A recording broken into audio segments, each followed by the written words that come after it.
Hey everybody, it's Bas here from Basel 780. I just thought I would make a quick video on some stuff that I got yesterday at a coin store across the country. Actually a surprising amount for me, and so let's start with the banknotes. I got first of all a little German occupation 2 franc note here. Of course, series of 1944, and what I like the most about this bill is the French flag on the other side. With I just really like the art style they did on these tiny bills, and I want to get more of these later on.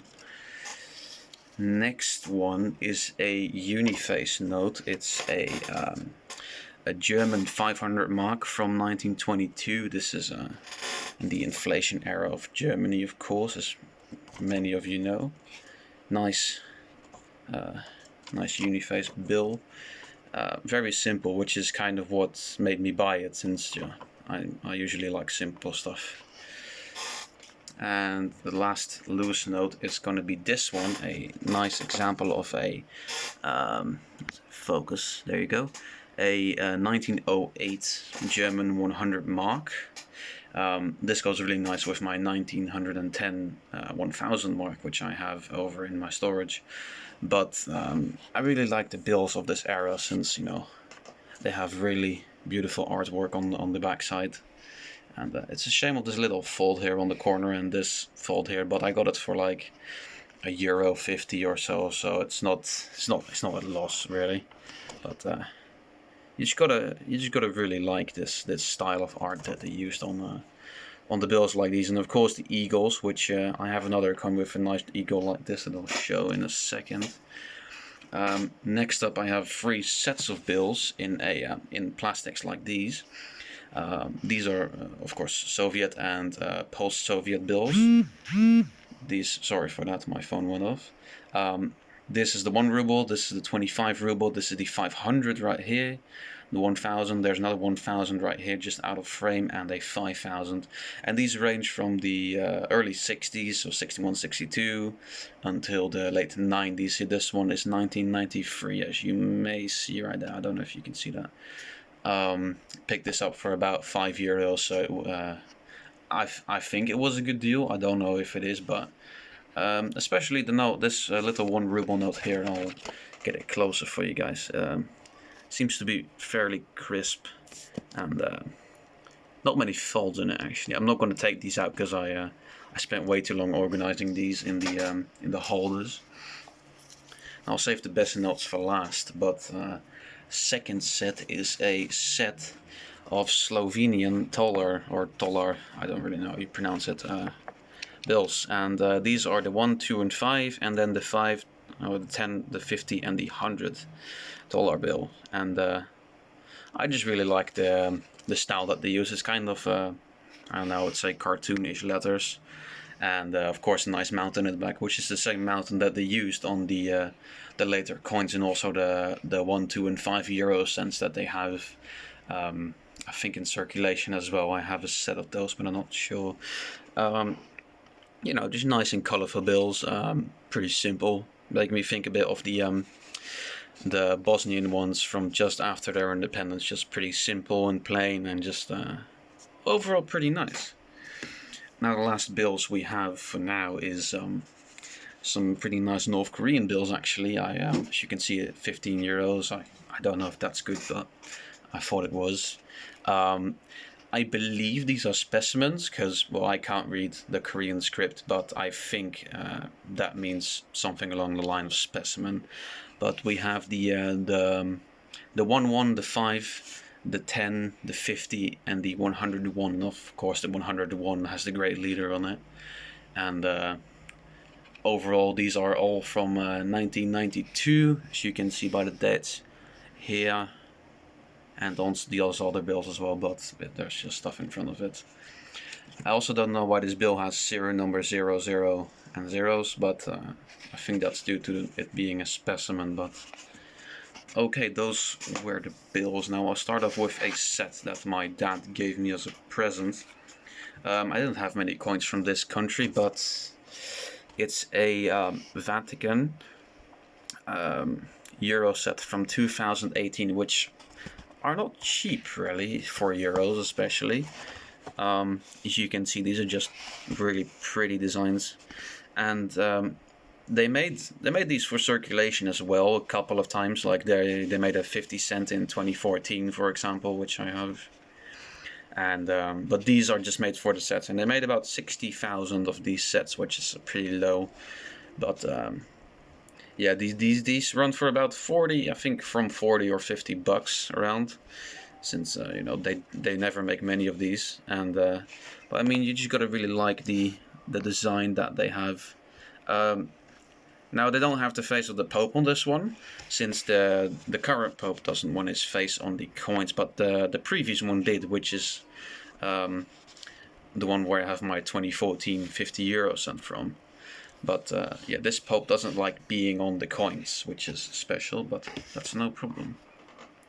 The dealer in question that I bought all these from gave me a free, well, it's a copy, so I don't think it's real, but it's a copy of a, I think an ancient Greek coin. I'm not really sure what it is, but, you know, for free anyways, you can't really complain. I like it, it's neat.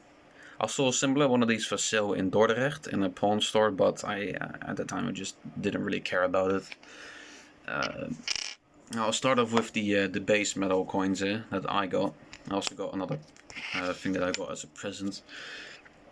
We'll start off with a 1969 5 mark coin. Oh, sorry for that. From East Germany.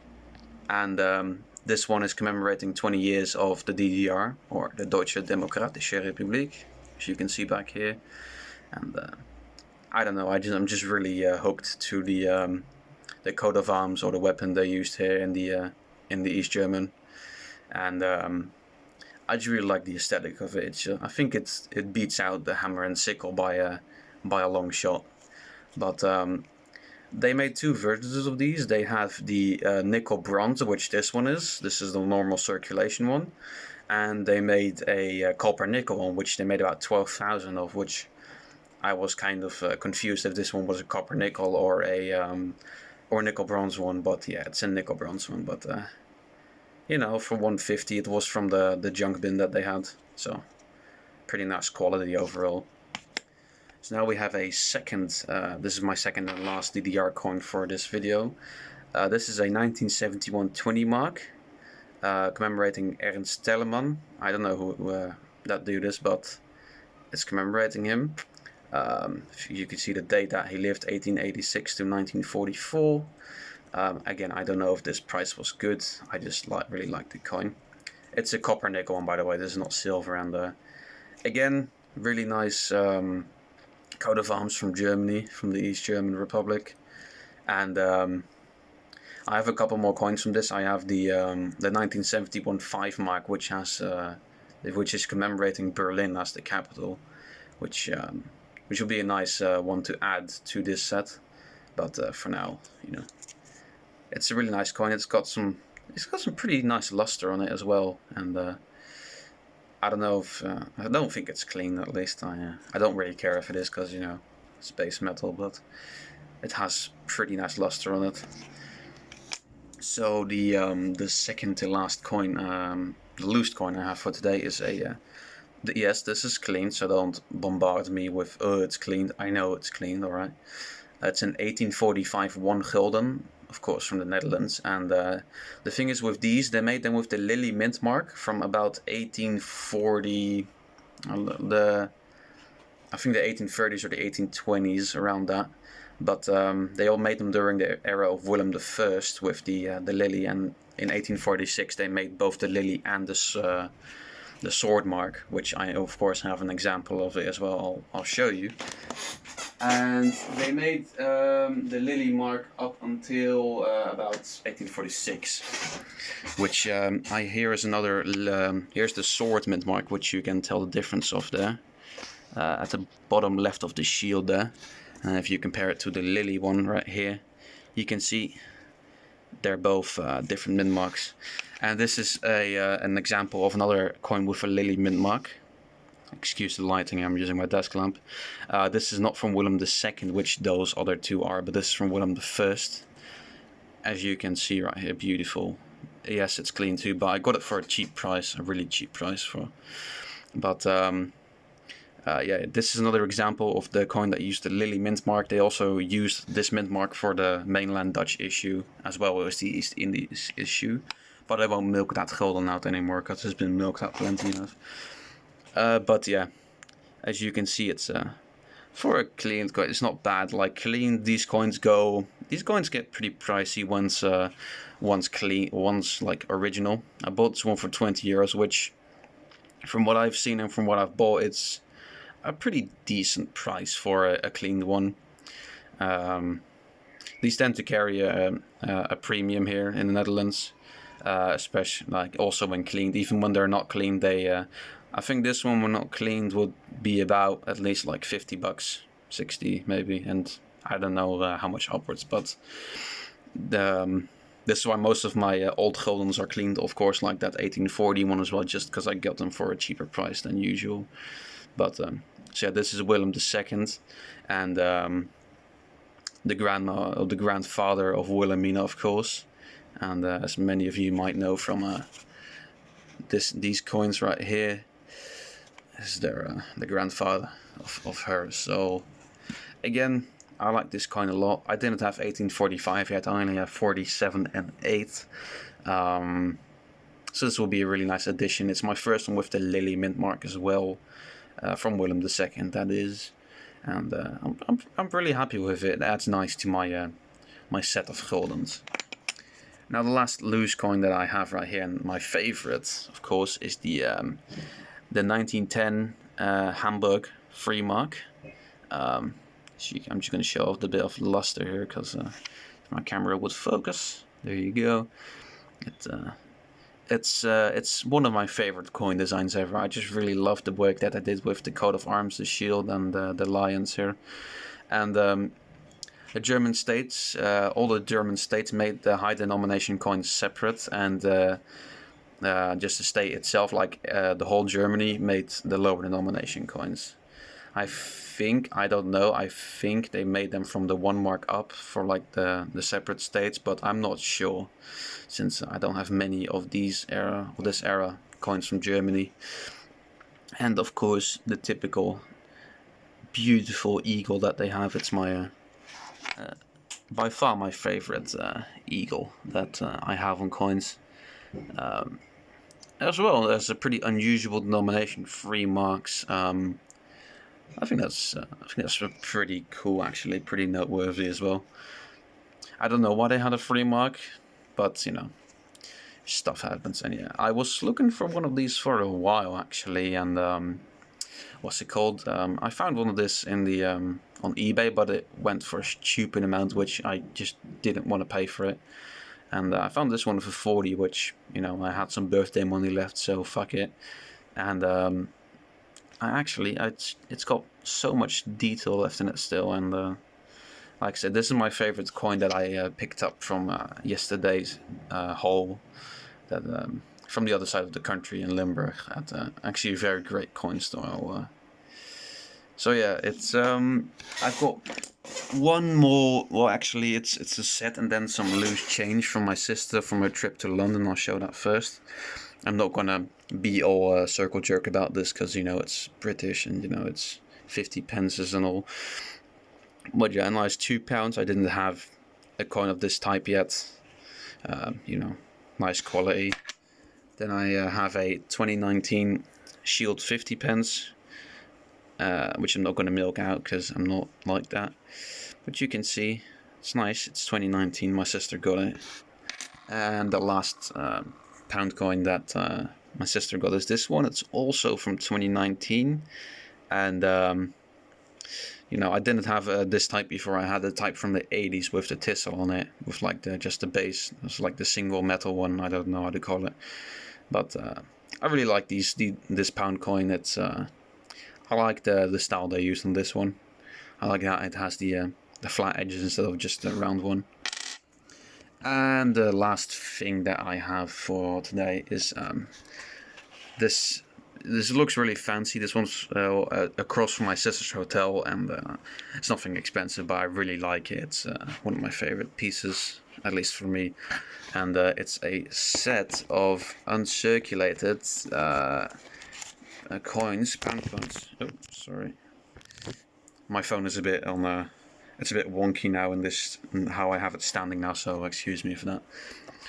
But it's a set of uncirculated 1982 pound coins, and it's a whole folder. I'm actually going to take this out since you can do that. And I'll show the coins in a second, but you can see brief history of the Royal Mint. I really like the touches that they made here. Uncirculated coin collection 1982. I just like folders like these. You know, you got the specifications for all the coins here. Striking coins at the Royal Mint. I think there was something about proof coins in here as well, that you could mail them to, or mail them a voucher or something. And then you got the slots for the coins themselves here. Now onto the coins itself.